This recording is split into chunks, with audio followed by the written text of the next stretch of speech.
we have discussed about the violations in different spheres, and in terms of irrigation, we thoroughly discussed about the violations in the construction of Nagarjuna Sagar. Now we will see what is happening with Krishna. River Krishna, as we know, two districts, one is Mahabubnagar and the other is Nalgonda. These two districts are the districts which are completely having its agriculture and everything. The life is dependent on Krishna in these two districts. Krishna, Bhima, Tungabhadra. All these three rivers were present in one district, that is Mahabubnagar. Krishna, Bhima and Tungabhadra. In spite of having these three rivers, Palamuru is the center, Palamuru is a district, or Mahabubnagar is a district which is famous for the migration of labor. Why? Why people have to leave their places and go? If irrigation would have been properly done here, the situation would not have been like that. Mahabubnagar, though Krishna is running through the length and breadth of the state and entering into the other state from this border, there is no attempt to build Upper Krishna, Bhima or Tungabhadra low level canal, which I discussed Sanjeev Reddy stalling. Though these projects were designed much before 1956, so these three should have been executed. These three projects should have been constructed by at least making some efforts. In the entire period till 69, we see no paperwork, not even a single letter was sent to center or any other person or with other stakeholders like Karnataka by Andhra Pradesh government. Means they completely neglected these three projects. By neglecting that, what has happened? Entire Mahabubnagar is devoid of a proper irrigation source. Though Mahabubnagar is having Krishna, we can see Mahabubnagar city, Mahabubnagar town, actually now it's somewhat better. But Mahabubnagar town, 4 or 5 years before, we can see they used to get drinking water once in 15 days or 10 days. River like Krishna flowing in the district and you don't get drinking water. River like Krishna flowing in the district, you don't get the irrigation water. And we are forced to migrate as labor. This is the tragedy. And very interesting thing, Krishna river was the cradle of civilization in Paleolithic period, Mesolithic period. Pedamaruru, Chinamaruru, or Dongalagattu, or Mudumal, all these are the centers when human evolution was there in Mahabubnagar district. Now what is happening? Where's human evolution? Human civilization evolved. Prehistoric people lived, and early historic phase is happening, and now people are forced to live because the same river is not the source anymore. This is the tragedy. Then come to the agriculture as a whole. Neglect of agriculture can be seen in this entire period.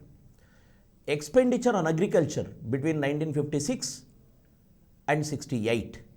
If you see the disparity between the allocations, Andhra, it was 35.43 crores, whereas Telangana 15.66 crores. Telangana's share should have been 21.36 crores according to the gentleman's agreement, because the surplus which we get, you have to spend here.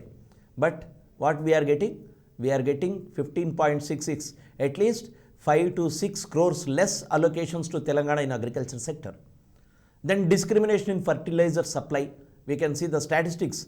Need not explain the statistics always. We can see if you can take 1 year reference date 64 to 65, 72.7% of fertilizer supply was in Andhra and we have 27, and check 67 and 68, very, very bad state.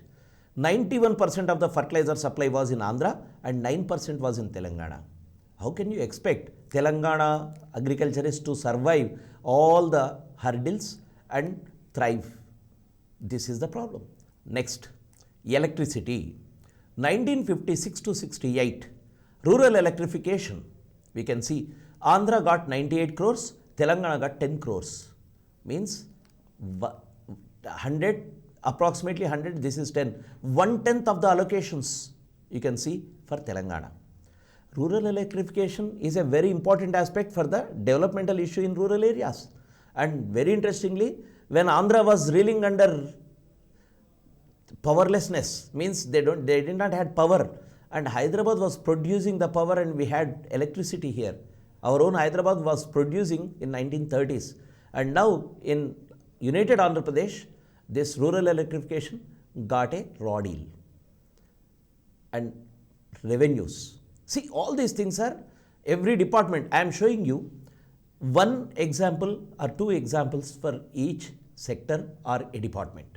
Revenue, for example, you take land revenue is a very important source of income for the government. And land revenue, in spite of the opposition from Telangana MLAs, it was hiked in Telangana. 1967. And you see, whenever you are hiking the land revenue and assessing, reassessing and adjusting the land revenue, it should be proper, justified and equal. And if you see the land tax of Andhra and Telangana, 1962 land tax, if we see, it is 13 crores 26 lakhs 31,366 land tax. And from Telangana it was 5 crores 1 lakh. 1967 they have amended tax after 5 years. What should have happened in general? Tax will always rise. If 13 crores 26 lakhs is collected from Andhra, at least it should be 13.26 or it should be 13 or 14, at least a marginal rise. Generally we see, did we see at any point of time tax is being reduced? No. But now Andhra tax, you can see land revenue collected after the amended tax in 1967, it was 12 crore 1 lakh. Previously in 62 it was 13 crores 26 lakhs. Now it is 12 crore 1 lakh. Come to Telangana, this is exactly the mirror image or the reverse of it. Like it was 5.1 crore, that is 5 crores 1 lakh. Now it is 5 crores 19 lakhs. Here it is a marginal hike, no reduction, but there is a hike. Why this injustice with Telangana? This is what we have questioned in 1969 movement. Lots of materials were distributed in 1969 movement, not only in the movement, even in TRC it was discussed, but of no use. Many discussions in TRC, if you see the TRC records, all these things were discussed in TRC, but because TRC is a toothless body, TRC is not a statutory body, it is not a council, it's a committee. So these things are becoming not so useful. Discussions are done, they are representing, but not fighting for it. This is the thing. Now, it is another crucial aspect of Telangana movement, that is employment. Since 1956, the violations were done till 68. It does not mean that there were no violations between 56. Since we are talking about the period, that is Andhra Pradesh, we are talking about it. Villodi, military rule, and every time you have violations. But that is not legal. Now it is legal. The violation has become illegal. Violations in employment has become a serious practice of Andhra rulers. There are 5 places where you can see the discrimination of Telangana. 1. Employment, promotions, gradation, transfers, service conditions. And they have ignored all the mulki rules, GOs issued by the same government. They issue the GO, but they don't implement. Secretariat, the General Administration Department, GAD issues a GO regarding non-mulkis, but they will never implement. They ignore presidential orders. They ignored constitutional provisions, Supreme Court orders. Everything is ignored. Blatant violation was done in terms of employment. This is a very serious issue happening with Telangana under United Andhra Pradesh. Basically because, first of all, TRC was having, in gentleman's agreement, Telangana Regional Council would have been the powers to employ or supervise the employment system scenario in Telangana. Now employment is not under TRC, so you can do anything, whatever you want. So center issued in 1956, Telangana and Andhra merged, and now it is Andhra Pradesh. Like Andhra Pradesh, there are many states in the country which were having their own mulki rules, own rules for employment. So to bring commonality, center has issued the Public Employment Requirement to Residents Act 1957. This was brought in on 7th December 1957, which abolishes different types of mulki rules in the country. Means all the mulki rules will go at once with this act, 1957 act. But they gave exemptions to Telangana, Manipur and Himachal Pradesh, Tripura. Because of the historical conditions and background of these states, they exempted these states from the act which was centrally promulgated, that is 57 Act of Public Employment. And accordingly, they brought in the rules in 1959. They called it as Andhra Pradesh Public Employment Requirement as to Residence Rules 1959. This was introduced and this will be applicable for Telangana for recruitment in government and local bodies, except the Cantonment Board. Cantonment Board, for example, Cantonment Board is there in Hyderabad or Secunderabad. These rules will not be applicable for Cantonment Board employment. That is a different purview. So, government and local bodies, you have mulki rules. Andhra Pradesh Public Employment Rules 1959 says, the first point, 15 years of residence, a local, and only locals are eligible for the, remember, this is very crucial point. Every second vacancy out of 3, there are 3 vacancies like this. Every second vacancy out of these 3, every second vacancy is for the local, in secretariat, HOD offices in Hyderabad and Secunderabad. HOD offices in Hyderabad and Secunderabad has to be written because if you just say HOD offices in Hyderabad, if any HOD office, any department is having its head office in Secunderabad, simply they can violate and say, you have said only Hyderabad, so we will violate. So HOD offices in twin cities plus secretariat. So the mulki rules will apply. RDO will certify that this person is a mulki, and this is applicable only for the non-gazetted posts. This is the essence of the mulki rules 1959. Tragically, previous mulki rules under Nizam or Hyderabad state had another provision, that is even gazetted posts were under mulki rules. Now what has happened? These mulki rules are applicable only for non-gazetted posts. So this is one loss. And then even after this, you can see the violation was done in a very treacherous way, and they have used all the ways and means to deceive the rule. Like first thing is a mulki has to be appointed in secretariat and HOD departments. So what they did was blatantly ignored this rule and appointed Andhras, number 1. Second, I just talked about the every second out of 3. What is happening? 2 out of 3 were reserved for Andhras now. When you say out of 3, second one is reserved for Telangana, what do you should understand? These 3 are open, but this is reserved. But what Andhras did was, this is a concept of reverse reservation. How they have reserved reversely? This post is for Telangana and these 2 are for Andhras. So in this reverse reservation, what has happened? It is not 1 post for mulki, it is 2 posts for non-mulkis. Is it not a reverse reservation? And for the second post, they will not recruit any Telangana person. As the mulki rule says, the condition is every second should be given to a mulki. What did they do? They did not recruit any person in the second post. Said the people who are coming for the interview or the examination or something, whatever it is, we did not get a qualified person for this post. So automatically what will happen? These 2 posts will be filled by Andhras and this post will be a vacant. And again piling up of all the vacancies, finally the same thing will happen. So as a result, you get more and more opportunities for Andhras and less opportunities for Telanganas. 2 reserved for Andhras, 1 reserved for Telangana. 1 reserved will not be filled and 2 open for Telangana will be filled by Andhras. So where is the Telangana? That is how we have seen a very few people in the secretariat in the next phase, even in the last phase of our Telangana station. We could see only a few people in class 4 posts from Telangana, and remaining HODs and many people are from Andhra in secretariat. That was the state of affairs in 2013 or 12. So exemptions were made to violate all these things. Like wife is working here or husband is working here. So spouse clause is one thing. Second is non-qualified locals are there. So fill someone from Andhra. Temporary adjustments or mutual transfers, border areas, they give something and just some person from Andhra will come into Telangana region and then finally settle down here.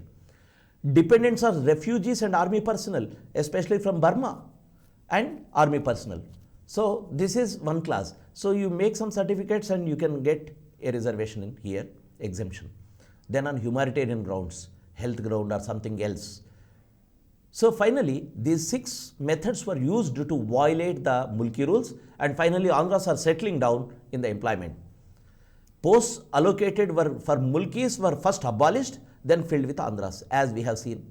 Second post, what they have done, they did not fill.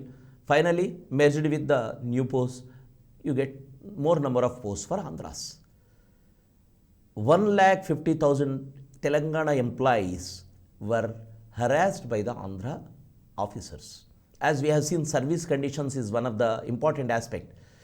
Andhra officers were harassing these people and saying that you people are incapable and incompetent, don't have much knowledge, all these things they were talking. So this is one thing.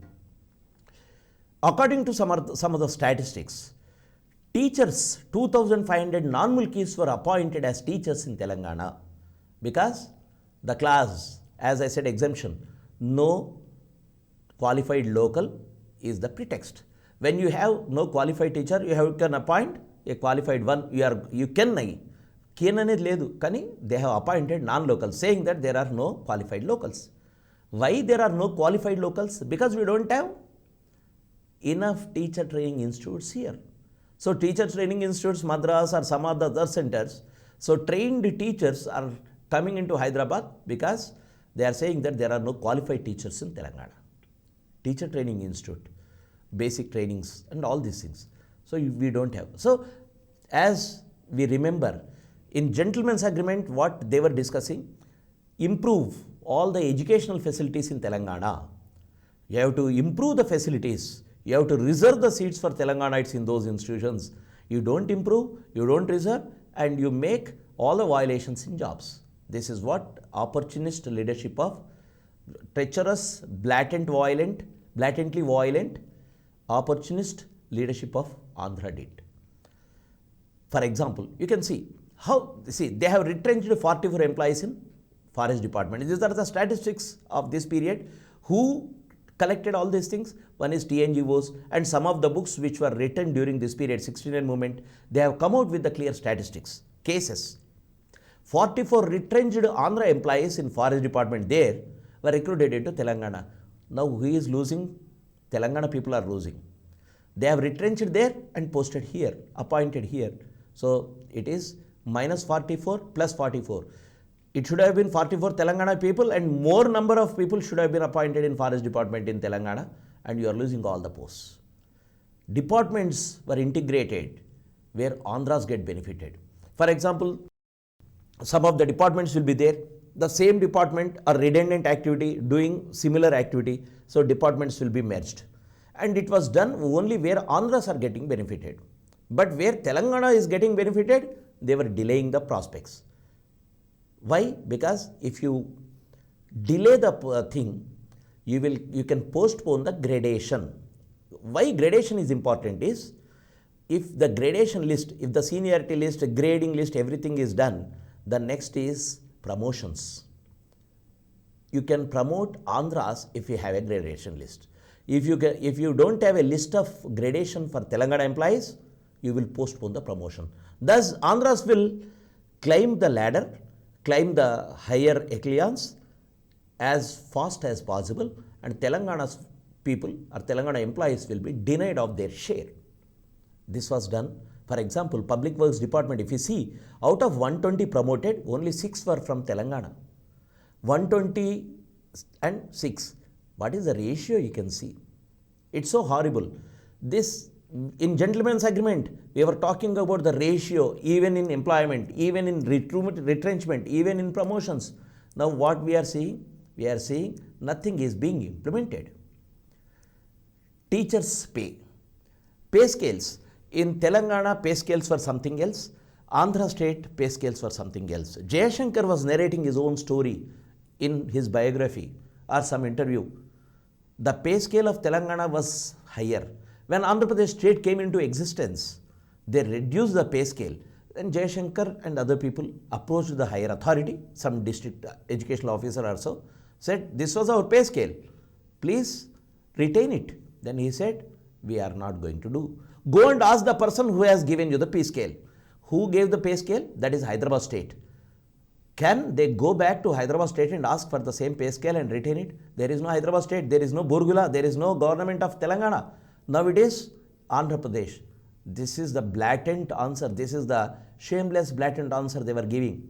If you don't want, you can leave the job and we'll recruit the other people. This is what they said to Jayashankar and other people. So they have to readjust themselves for the lesser pay scale. This lesser pay scale, the pay scale was not adjusted when you integrate the department. This is one example of restructuring of the departments. And TRC, Telangana Regional Committee, appointed a ad hoc committee to look into all these violations. Hayagreevachari, a Congress leader, was the chairman of this, but this exercise was a futile exercise. They have done some work, they have brought out some facts, they have presented it, but there is no one to take action on them. So this is another violation. So what do you understand out of all these things? Basically, gentleman's agreement was an agreement which was made with an intention to safeguard the interests of Telangana people. Not just one field, not just employment, it is political, economic and agriculture. You can see political means when I am talking about the power sharing, like political parties, political power with deputy CM, CM post or portfolios, that should be in a fair and transparent manner, that sharing. So you have that clear writings in gentleman's agreement in terms of sharing of the power, but it was not done. So political violation you can see. Then second one is the economic aspects. What are the economic aspects? When we talk about the economic aspects, you talk about the agriculture. Irrigation is a very, very big subject which can alter the entire economic scenario of the country. For example, you take the case of irrigation. We have talked about big projects. I would like to explain about a smaller thing, like minor irrigation. What do you mean by minor irrigation? Tanks, wells and canals which are linking up the tanks with the rivers. So canals. Minor irrigation was never taken seriously. Allocations were done in a very haphazard or a biased way. If you don't allocate funds for minor irrigation, what will happen? The region which is completely dependent on minor irrigation, like Telangana, will suffer. Tanks will collapse. Desilting will not happen. When desilting is not happening, what will happen? The tanks which were storing more water will store less water. You don't have money to repair the canals. You don't have repair the streams. You don't have money to repair the sluices. You don't have money to repair the walls. So gradually what will happen? Tank will disappear, or tank will not serve the purpose which was serving as a great source of irrigation. In Telangana we have bigger tanks, very huge tanks, thousands of tanks. In Mission Kakatiya, what we are doing is resurrecting the whole thing now. I'll tell you, there is a proverb in Telangana. There is a saying in Telangana, it's not a proverb, like గంగాళం లాగా ఉన్న చెరువులు తాంబాళాలు అయినాయి. Gangalam means a vessel which will be having much depth. You can store much water like this. This is Gangalam. Tambalam means it's a flat plate like thing. Means the water retaining capacity, storing capacity of the tank is reducing to a minimum level where it is not useful for the irrigation purpose. This is what the pathetic condition happened because of the less allocations for Telangana agriculture, irrigation. That is how, if we link up this neglect of agriculture during this period, you can link up with the suicides of peasantry in Telangana in the latter phase. What is happening? I'll tell you a simple sequence. Tanks, wells neglected. Once you neglect all these minor sources of water, what is happening? If tank is drying up, if it is not storing much water, tanks are the storage, they work for the storage of water, at the same time they help for maintaining the groundwater table. If you don't have groundwater table, if the tank is not stored well, the groundwater table in the nearby areas are also falling. When groundwater table is falling, automatically what will happen? The wells which are giving you water at a higher level will go more deeper. Then you will set pumps, you will send pipes and take or lift the water. And now the old or traditional method of mota bavulu or other types of ratnam bavulu, all these things are gone. What is there now? You have bore wells. When you are going to dig earth and go deeper and deeper, gradually the water table is diminishing and you are not getting water.